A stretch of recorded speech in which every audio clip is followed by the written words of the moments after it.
ലോക ഫുട്ബോളിലേക്ക് തന്നെ പോകാം. ഹെയ്ത്തിക്കെതിരെ ബ്രസീൽ 3 ഗോളിന് ഇപ്പോൾ മുന്നിലാണ്. മത്തയോസ് കുഞ്ഞ ഇരട്ട ഗോൾ നേടി ആഘോഷം ബ്രസീൽ ആരാധകർ ആരംഭിച്ചു കഴിഞ്ഞു. എൽദോ പോൾ പുതുശ്ശേരി, ഒപ്പം ഡാനി കൊച്ചിയിൽ ചേരും, അനീഷ് കോഴിക്കോട്ട് നിന്ന് ഏറ്റവും പുതിയ വിവരങ്ങളുമായി ചേരും. ആദ്യം ആരാധകരുടെ ആഘോഷത്തിലേക്ക് നമുക്കൊന്ന് പോകാം.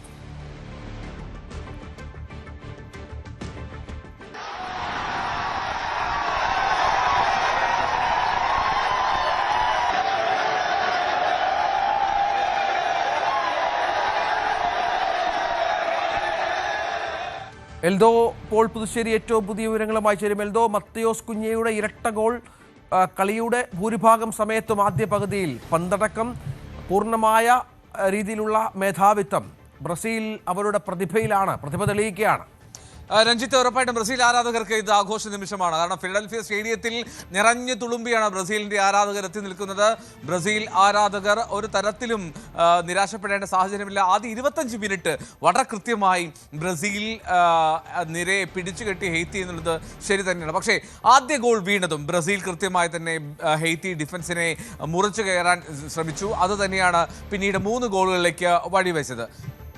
ക്ഷമിക്കണം. എന്നാൽ മത്സരത്തിന്റെ ആദ്യ 11-ൽ 2 മാറ്റങ്ങൾ വരുത്തിയിരുന്നു. പ്രധാനമായും മത്തേസ് കുഞ്ഞയുടെ വരവാണ് മുന്നേറ്റത്തിൽ ആഞ്ചലോട്ടി വരുത്തിയ പ്രധാനമായിട്ടുള്ള മാറ്റം. ആ മത്തേസ് കുഞ്ഞയാണ് ഇരട്ട ഗോളുകളുമായി ബ്രസീലിന് വലിയ ലീഡ് നൽകുന്നത്. ആദ്യ പകുതിയിൽ 24-ാമത്തെ മിനിറ്റിലും 36-ാമത്തെ മിനിറ്റിലുമായിരുന്നു മത്തേസ് കുഞ്ഞയുടെ ഗോളുകൾ. 2 ഗോളുകളിലും മത്തേസ് കുഞ്ഞയുടെ ഒരു ബ്രില്യൻസ് പ്രകടമായിരുന്നു. രണ്ടാമത്തെ ഗോൾ വിനീഷ്യസ് ജൂനിയർ നൽകിയ ഒരു അസിസ്റ്റാണ്. അസിസ്റ്റ് അല്പം വൈഡ് ആയിരുന്നു എങ്കിൽ പോലും അത് കളക്ട് ചെയ്ത് ഗോൾ കീപ്പറുടെ 2 കാലുകൾക്കും അടിയിലൂടെ നട്ട്മഗ് എന്നുള്ള പോലെ ആ പന്ത് വലയിലെത്തിക്കുന്ന മത്തേസ് കുഞ്ഞയെ കാണാൻ സാധിച്ചു. മാഞ്ചസ്റ്റർ യുണൈറ്റഡിന്റെ താരമായിട്ടുള്ള മത്തേസ് കുഞ്ഞ ബ്രസീലിന്റെ ഈ ലോകകപ്പിലെ ആദ്യ ജയത്തിനുള്ള വഴി തുറക്കുകയാണ് എന്ന് നിസ്സംശയം പറയാം. വിനീഷ്യസ് ജൂനിയർ പക്വേറ്റയുടെ ഒരു ത്രൂ ബോളിൽ നിന്നാണ് വിനീഷ്യസ് ജൂനിയർ 45-ാം മിനിറ്റിൽ, അല്ലെങ്കിൽ ഇഞ്ചുറി ടൈമിൽ, ആദ്യ പകുതിയുടെ ഇഞ്ചുറി ടൈമിൽ ബ്രസീലിന് ലീഡ് 3-ആക്കി ഉയർത്തുന്നത്. ഈ കളിയുടെ തുടക്കത്തിൽ ആദ്യം റഫീഞ്ഞ ഒരു പന്ത് ഹെയ്ത്തി വലയിൽ എത്തിച്ചു, ഏറെക്കുറെ ഒരു 7-ാം മിനിറ്റിൽ. പക്ഷേ ആ പന്തിനെ അത് ഓഫ് സൈഡ് ഫ്ലാഗ് ഉയർന്നതോടുകൂടി ബ്രസീൽ ആരാധകർ ആകെ നിരാശയിലായി. പക്ഷേ വളരെ പെട്ടെന്ന് തന്നെ ബ്രസീൽ കളിയിലേക്ക് തിരികെ വന്നു എന്നുള്ളതാണ് ആശ്വാസകരം. കാരണം 24-ാമത്തെ മിനിറ്റിൽ ആദ്യം സ്കോർ ചെയ്തു. ഈ ആദ്യ 24 മിനിറ്റുകളിൽ ഹെയ്ത്തിയുടെ ഡിഫൻസിനെ പറ്റിയും പറയാതെ വയ്യ.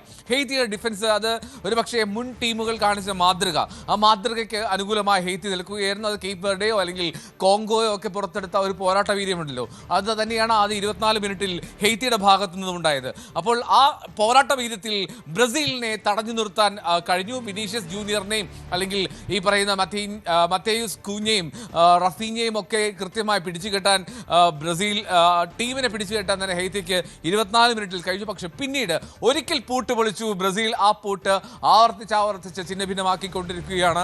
2-ാം പകുതിയിലും കൂടുതൽ ഗോളുകൾ പ്രതീക്ഷിക്കണം. കൂടുതൽ ഗോളിലേക്ക് ബ്രസീൽ എത്തുമെന്നും കരുതാം. എന്നാലും ബ്രസീലിന് അല്പം ആശങ്ക നൽകുന്നത് ഒരു സബ്സ്റ്റിറ്റ്യൂഷനാണ്. ഈ മത്സരം ആദ്യ പകുതി പിന്നിട്ടപ്പോഴേക്കും ബ്രസീലിന്റെ റഫീഞ്ഞയെ തിരികെ കയറ്റേണ്ട ഒരു സാഹചര്യം ഉണ്ടായിട്ടുണ്ട്. കോച്ച് ആഞ്ചലോട്ടിക്ക് റഫീഞ്ഞയ്ക്ക് പകരം 40-ാം മിനിറ്റിൽ റായനാണ് ഇപ്പോൾ കളത്തിലേക്ക് എത്തിയത്. റഫീഞ്ഞയ്ക്ക് ഹാംസ്ട്രിങ് ആണ് എന്ന് തോന്നുന്നു. എന്താണെങ്കിലും അതിൻ്റെ വിശദാംശങ്ങൾ വ്യക്തമായിട്ടില്ല. അല്പനേരം ഗ്രൗണ്ടിൽ ഇരുന്ന ശേഷമാണ് റഫീഞ്ഞ തിരികെ കയറിയത്. അല്പസമയത്തിനകം 2-ാം പകുതി ആരംഭിക്കും. രഞ്ജിത്ത്, ഏതായാലും നമുക്ക് ആവേശം മുഴുവൻ ആരാധകർക്കാണ്. മലപ്പുറത്തേക്ക് ഒന്ന് പോകണം. അവിടെ CB അനുമോദ് ആരാധകർക്കൊപ്പം ചേരുന്നുണ്ട്. നമുക്ക് ആ ദൃശ്യങ്ങളിൽ കാണാം.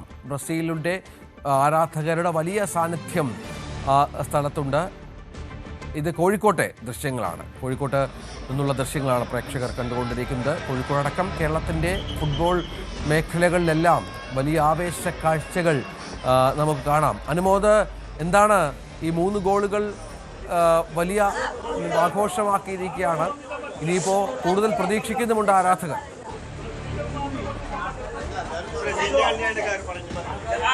രഞ്ജിത്ത്, ചെറുകര ബ്ലൂ സ്റ്റാർ ക്ലബ്ബിലാണ് നമ്മളിപ്പോൾ ഉള്ളത്. ഇവിടെ വലിയ ആവേശ കാഴ്ചകളാണ് നമുക്ക് കാണാൻ കഴിയുന്നത്. ആ ബ്രസീലിന്റെ ആരാധകർ ബ്രസീലിന്റെ ഫ്ലാഗ് ആയിട്ട് ബ്രസീലിന്റെ ജേഴ്സി എല്ലാം അണിഞ്ഞ് ആ കളിയുടെ നിരാശ ഉണ്ടായിരുന്നെങ്കിലും പിന്നീട് തുടരെ 3 ഗോളുകളാണ് ബ്രസീലിന്റെ കളിക്കാർ ഇവിടെ നേടിയത്. അതിന്റെ ഒരു ആവേശമാണ് കാണുന്നത്. എങ്ങനെയാണ് കളി വളരെ നന്നായിരുന്നു. ബ്രസീലിന് പകരം ബ്രസീൽ തന്നെ. 2026 എന്ന് പറഞ്ഞാൽ ബ്രസീലിനാണ്. പകരം വെക്കാൻ ഒരു ടീമുമില്ല. എതിരാളികൾ വിറച്ചു പോയി കളി കണ്ടിട്ട്. ഈ സെക്കൻഡ് ഹാഫ് ബാക്കിയാണ്. അതെ, ആദ്യത്തെ കളി നിരാശപ്പെടുത്തിയെങ്കിലും രണ്ടാമത്തെ കളിയിൽ ഞങ്ങൾ വൻ ആവേശത്തിലാണ്. 3 ഗോളിൽ ലീഡ് ചെയ്ത് നിൽക്കുകയാണ്. ബ്രസീൽ തിരിച്ചു വരണമെന്ന് ഞങ്ങൾ ആഗ്രഹം. ഞങ്ങൾ അർജന്റീന ഫാൻസ് ആണ്. കാരണം പ്രീ ക്വാർട്ടറിൽ എല്ലാ നല്ല ടീമുകളും തിരിച്ചു വരണം. ഇപ്പൊ 2-3 മെയിൻ ടീമുകളെല്ലാം സമനിലായിരുന്നു. പക്ഷെ ഇപ്പോ ബ്രസീൽ ആയിക്കോട്ടെ 3 ഗോൾ ലീഡ് ചെയ്ത് നിൽക്കുകയാണ്. എല്ലാരും വരട്ടെ. എന്തായാലും അർജന്റീനക്ക് എത്തുമ്പോ മെനക്കെടും. തീർച്ചയായിട്ടും ഞങ്ങളുടെ നല്ല തിരിച്ചറിവാണ്. ഇനി കുറെ കളികൾ ബാക്കി കിടക്കുന്നു. തീർച്ചയായും ഞങ്ങൾ ഇതുപോലെ തന്നെ നല്ല രീതിക്ക് തന്നെ മുന്നോട്ട് പോകും.